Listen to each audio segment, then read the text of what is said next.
So, as I'm sure most of you guys who are reading Spider-Man comics, or at least in the uptake for what's going on over at Marvel right now with Spider-Man comics, and they're basically what they're doing is talking about the what happened in that 6 months ago of what did Peter do. And by the way, I'm going to talk about this real quick. Aren't we all sick of having to read comics just to figure out one storyline that we don't care about? Like, that's the same thing. They did the exact same thing with Fantastic Four, where they're like, what did Reed Richards do that made everyone hate him? I'm like, that's piss poor storytelling, because you really have to land it to make it work. And shocker, so far in this Spider-Man story, it's not working. Like, it's in no way. I can't speak for the current Fantastic Four comics because I haven't heard any news on it or read it, so I can't tell you if that's sticking the landing. But 9 times out of 10, it never sticks the landing. But if you want to know what's going on over in Spider-Man right now, the story isn't over. The story arc just started and will end in issue 25 and 26, which will both be oversized issues that will irrevocably change Spider-Man and Mary Jane's relationship forever. Until it doesn't. That's comics, baby. Makes you infuriating. If you thought Starco and Star Versus was infuriating, oh boy, wait till you see Post One More Day Spider-Man and Mary Jane. Those editors will cock tease you till oblivion. Makes you want to kill yourself sometimes. Ugh. Anyway, what was I saying? Oh yeah. So, let's start now. Granted, we don't know if this will stick the landing. Probably not, because we're already off to a great start of explaining the villain behind Peter's whole thing, and it is a villain literally Jim Zub created in a throwaway 3-part storyline with Doctor Strange and Wolverine called Benjamin Rabbit. Don't know who that is? I didn't know who that was. It was, like I said, it was from a 3-way storyline, and we're dealing with Mayan gods. Spider-Man's battling now Mayan gods, and I'm like, what the fuck is this? What? This is, whatever it is, what did Peter do to make everyone hate him, and also irrevocably change Spider-Man's relationship with Mary Jane?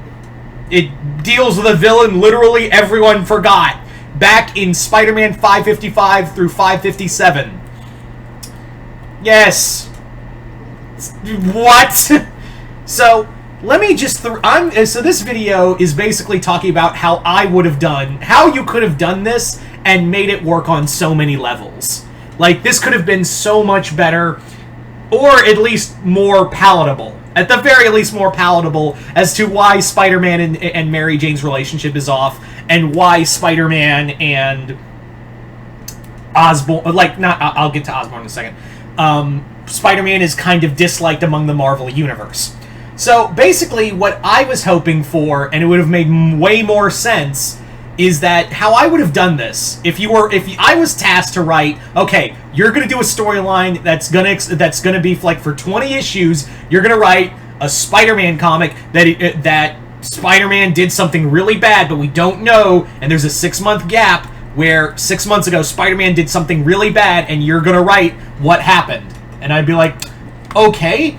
So here's how I feel like this would have been so much more palatable. So here's what I would have done. So basically, how I would have done this is Osborn. Sorry, I got tongue-tied there for a second. Osborn basically had a psychotic break one day. Because remember, after that whole thing in Nick Spencer's run with the Sin Eater and all that, he was making himself good. He was now good and all that. But the thing is that it was always teased that the Goblin was still in the back of his head, trying to get out. And the Gold Goblin comics, which I thought were, gonna be dumb, are apparently really good, and I really want to read that Gold Goblin miniseries in trade, because I was like, oh, Christopher Cantwell's behind this! Okay, I'm down for some Gold Goblin. I can read this. And it actually, talks a lot more about that. So what I would do is have that, one day, Osborn just... that dam broke. That mental dam in his head broke, and now the Goblin is free. But the thing is that the Goblin... now Norman's back to being Green Goblin, and he's just freaking the fuck out because he's just been held back so long.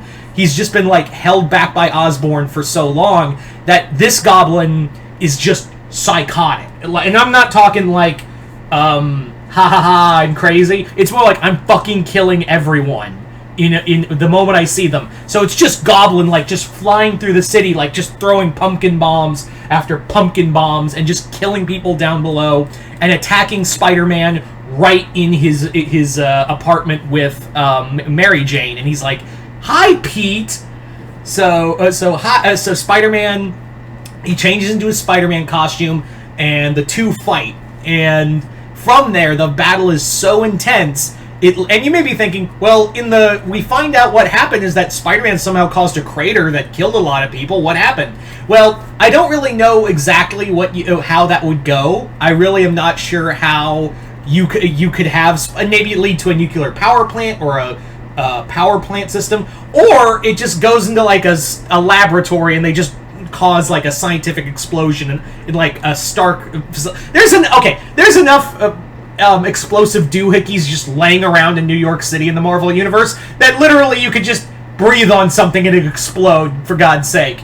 Yeah, so you could have it that the Spider-Man and Green Goblin either crashed in the Baxter Building or a Stark testing facility, and Goblin and him kept fighting, and there is no talking to Norman. Like, there is no, like, talking to Norman in this moment. It is just savage brutality. And in that moment, Norman flips the switch to whatever this was and blows up and kills everything. And that just leaves Peter alone, like Peter and Norman, the only ones surviving. And by that point, like, Peter's just ready to kill him, but then Norman snaps back to reality. And in that moment, Peter just can't do it. Like, he just cannot do it and takes the fall because Norman's been building his life back together. And of course, Peter has such a fucking guilt complex that he just can't let Norman get thrown away in prison. He's like, I did it. It was an accident. Spider-Man, he is Spider-Man's like, I did this. It was caused in a fight between me and the Goblin, but Norman Osborn is safe. And he was like he covers it up. Like, he covers it up because he wants to believe that there's still good in Norman. Because, like I said, Peter has the worst guilt complex in probably any comic book you will ever read. So, from there, in that moment, like, Spider-Man goes back and tells Mary Jane what he did, and she's like, I wanted to believe that you didn't do that. Like, I wanted to believe that that was just an accident and you were saving Norman and doing good. The fact that you purposely let him live disgusts me. Like, that just makes Mary Jane so angry, because remember, and you may think, well, that's out of character for Mary Jane. Not really. She's been through a lot because of Norman and the Osborns. Literally, Norman, Harry, Osborns in general have ruined, MJ's life because she's tied to Spider-Man. So, yeah, let's lift them off. Her best friend Gwen was murdered, and, here's the big one.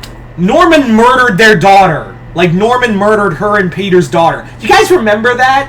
When they had a daughter in continuity and it was May, and then Norman took it away and murdered it? Yeah. You think Mary Jane would forget that? No. So I would love to have in that moment where Mary Jane is like, you could have let him you could have had a moment where Mary Jane was like, I was willing to go along with you being cool with Norman again after everything that happened with Harry and that whole thing with the Sinister War. But the fact that he did this and he came into our home and tried to kill us, and not to mention all the people he just murdered right there, like, that's the last straw for Mary Jane. Like, that right there is the moment for her to be like, fuck you, Peter Parker. The man who murdered our daughter, you let him live. And after he murdered so many people, you purposefully also took the fall for him too. I would love to have this moment. It was like, when are you going to just accept knowledge that there is nothing good in Norman Osborn? The man has killed so much. How many friends, how many family members is he? Remember when he tortured you and kidnapped May twice? And how many times has he taken apart our lives? even from beyond the grave. How many times? How many clones? How many bodies has he left in his wake because of him? Look at Ben. Look at everything. And you let him live. And you took the fall for him. Like, that would be the whole story, is that's like that. In that moment, Mary Jane just unleashes all of this pent-up stuff that she's never talked about. Because, yeah, I feel like no writer's ever talked about that and talked about Mary Jane's whole thought on Norman Osborn is a fucking monster. And he's never going to change. No matter how many times he says it or, you know, tries to change a leaf or get therapy, that monster is still in him. And like, I would love to have the was like, you had a perfect moment to just let him die.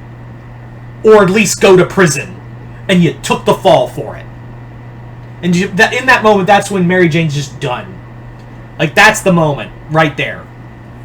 So that's how I would do this. Is like, and now you have another reason as to why, because in the current comics, Peter's working for Norman, got a new suit from him, and like, now you have another reason as to why Peter and Norman's relationship, strained friendship is another cool aspect in this book. And that could also talk about the stuff from the Gold Goblin, where he has that, like, you see that he's still struggling with the goblin in the back of his head. So, yeah, this would be, and it also deals with, I don't know, an actual Spider-Man character we fucking like. Instead of Joe Schmo from issue what's-its-name. Yeah, Spider-Man Mayan gods, what the fuck? Anyway, so that's just how I would do it, and I feel bad for also, I do feel bad for, like, shit-talking all of this, because I like Jim Zub. I think he's a really good writer. And I've met the guy. He's really nice.